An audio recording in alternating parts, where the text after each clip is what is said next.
Good day and welcome to Talk Show Telly. Today we are featuring Mr. Edwards, one of our top upholstering men in Jamaica.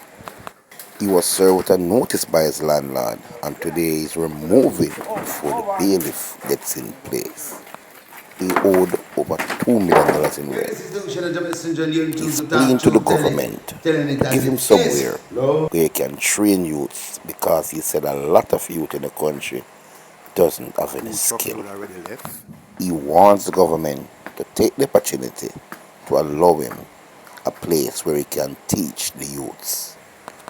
If the private sector wants to step in, they could also. Mr. Edwards said it's a lack of skill why he's in this predicament. The youths would come around and learn, and as soon as they think they learn enough, they would left to either do their own business or gone to another factory. Hence, he is now stuck with the problem where the rent is concerned. This is what Mr. Edwards has to say. In a nutshell, later we will release to you an exclusive talk with Mr. Edwards. This business is a dead business. We are the first skilled youth since independence.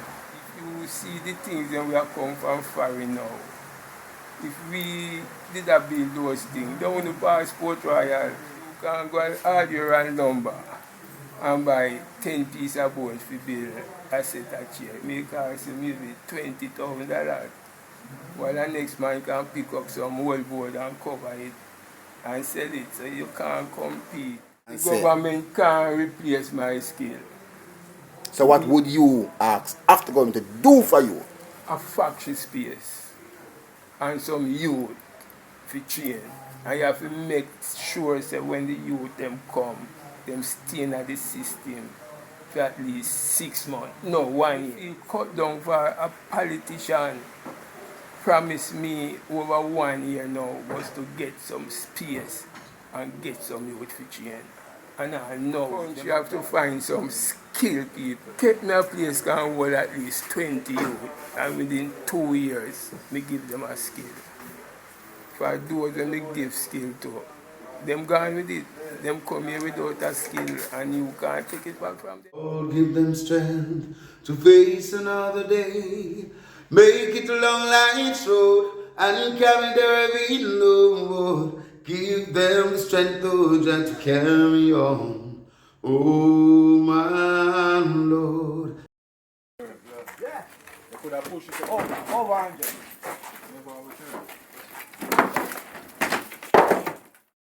Yo, this is Tanto Metro. You better keep it locked and keep it watching. And make sure to watch. Talk True. Telly. See.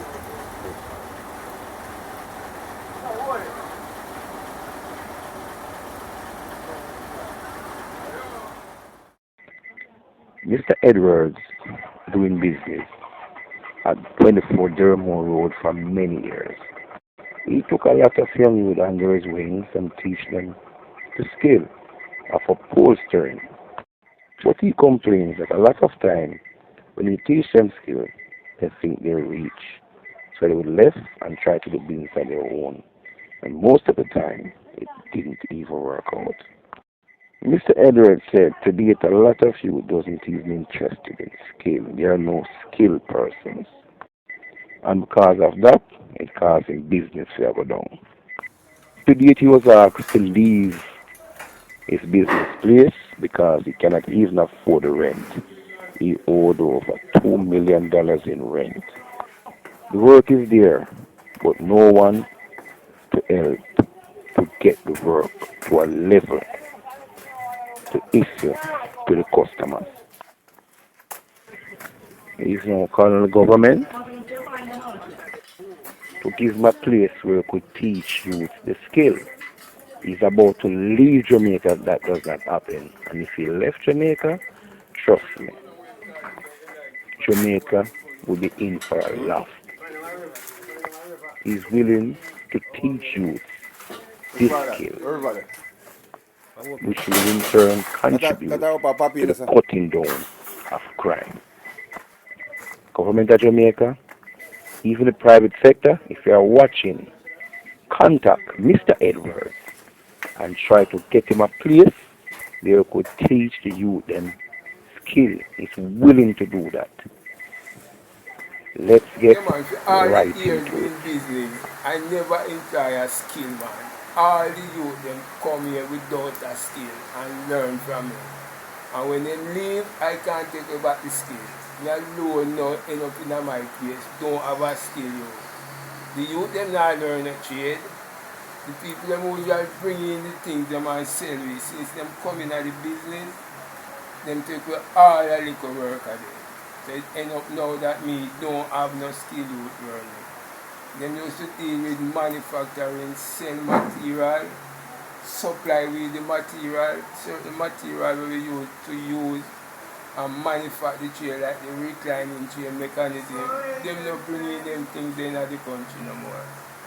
So it's just like one set of man I do little manufacturing. The country I go down. All places them create skill. A man was there named Mr. Frederick. Frederick? A Frederick? We take away 3 of my workers, certify them, and send them to Bermuda. And them go there and work and make a money and come back here and have their own little business. When they are Canada now having big business. And he ask me, Mr. Edwards, get 2 youth and come. Close down where you do down at Jamaica and get 2 youth and come. I can't get that. For the youth, they not learn a trade. This business is a dead business. We are the first skilled youth since independence. The people who used to create skill with Mr. Siaga and Douglas Walls. Them create skill people. Them we have here now, them, what do you call them now? Them pirate for the little skill where the country have, for the skill base of the country. And the production from Mr. Siaga leaving. Nobody no learn no skill. We used to manufacture our things, sell it to courts, and the government in the 90s said we must label it. And when we put on the label to it, it identify us as the manufacturer. Courts never like that. If you go in a course now and see something made in Jamaica, it will say make in Jamaica, but it don't identify we as the manufacturer. And through that label thing, courts stop by the chair. That time we used to produce. If you see the things that we have come from foreign now, if we did a build those things, down the passport royal, when you pull them up and see how they make it up, spring in the chair when you manufacture it is the comfort of the chair. Chair without spring give you bad back. From when you sit down, your back now get no comfort from the chair. So everything now is a mess. Production gone back to like one little man that make chair. So how long are you in business? From 1980. 19 who? From 1980, man. 1981. The whole of the 80s and the 90s. I learned still 1968. I go learn a skill. And what is that? And it take me upholstering. Okay. And it take me nearly 10, 15 years in that factory. That factory was Caribbean upholstering company. Where was that? And Odeon Avenue, 2 South Odeon Avenue. Okay. And the factory used to be on Eastwood Park Road. That in the 80s and the 90s. So how is business back then comparing to now?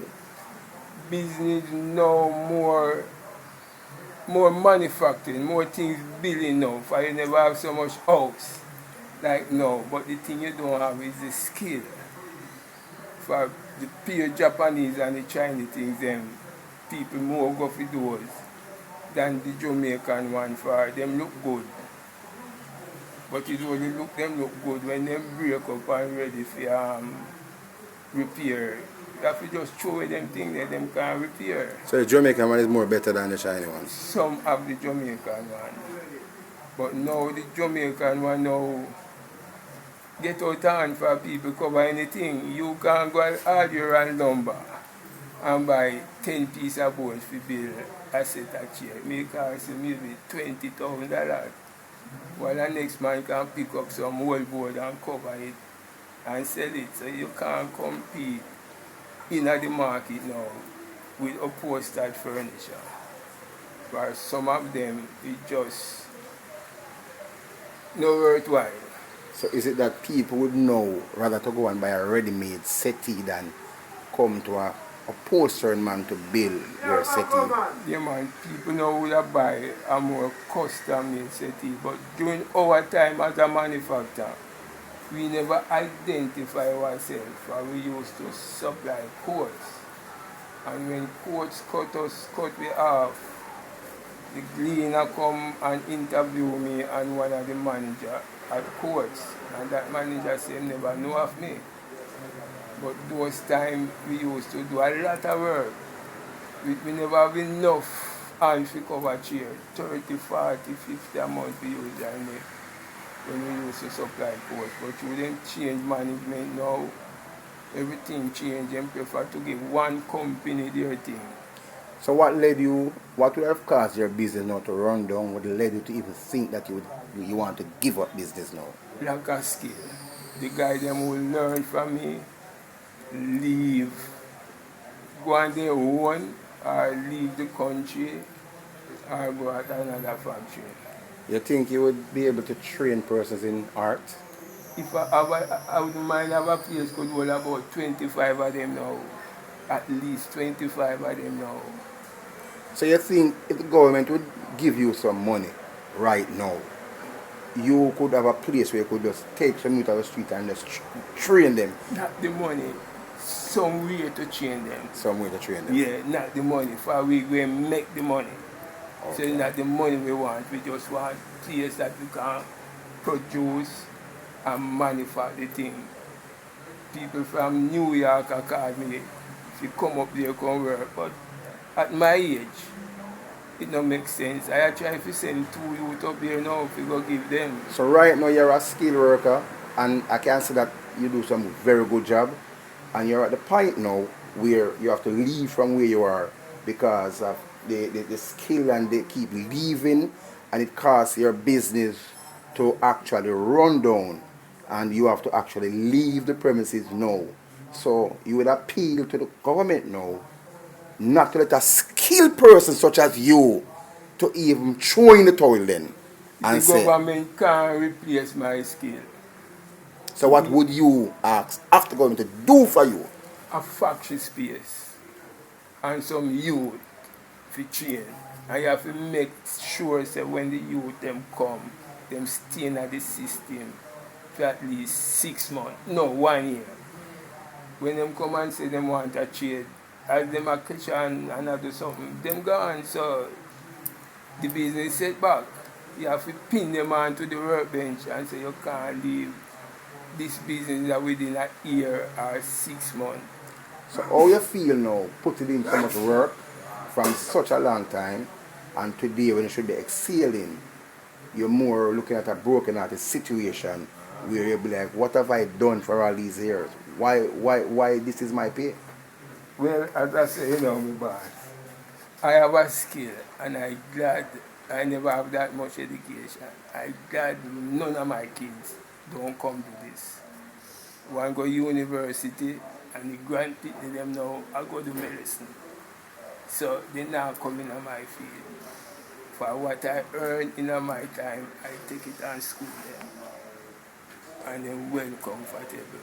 So how you feel about now in this present situation? Yeah, I feel cut down for a politician promised me over 1 year now was to get some space and get some youth for train. And I know them a talk about, what you call the youth, them no attachment youth? What they call them? Some youth know what them say, oh, they not do anything. the government not doing nothing to the youth who are under skill out there. For if them do badness and them go jail, when them come out, them going back to do the same thing. So the only youth now can get a skill in the country. And those who in a jail have 2, 3, 4 years to come out. Me see a country in Singapore, not Singapore, one of them foreign countries, where them have over 1 million man in a prison. And enough of the things them we get in the Caribbean. And those people manufacture. So the guys them in a prison will sit down for years and years. When they expire to come out of prison, them don't have no skill. Skill want to start from in the prison. So what is your advice to the government of the country? In this situation, what is your advice to them? Which in relates to you. What is your advice? Country have to find some skilled people. Speak of you now. What should they do with you?